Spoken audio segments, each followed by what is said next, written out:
টসে জিতে বাংলাদেশ ব্যাটিংয়ে, এটা একটা বাজে সিদ্ধান্ত। দক্ষিণ আফ্রিকার বিপক্ষে বাংলাদেশ নারী ক্রিকেটাররা বাঘিনীরা টসে জিততে তারপর ব্যাটিংয়ে যাচ্ছে, ব্যাটিংয়ের সিদ্ধান্ত নিছে।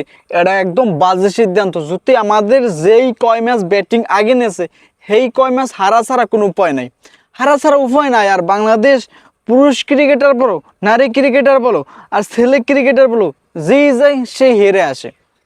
এখন সামনেই নারী বিশ্বকাপের খেলায় মানে এই যে দক্ষিণ আফ্রিকার বিপক্ষে বাংলাদেশ টসে জিততে ব্যাটিং সিদ্ধান্ত নিয়েছে, কিন্তু এই সিদ্ধান্তটাই এমন বাজে হওয়া হয়েছে যা বলার বাইরে।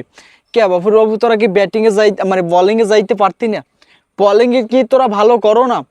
মানে ব্যাটিং লাইন আমরা তো অল আউট হয়ে যাই, মুগো কাজ অল আউট ছাড়া কোনো কায়দা আছে? নাই। যাই হোক, নারী ক্রিকেটাররা যখন বাঘিনীরা টসে জিততে ব্যাটিং এনেছে, তাহলে এখন জেতার আশা ছাড়া এখন করার কিছু নাই। এখন জেতার আশা ছাড়া করার কিছু নাই।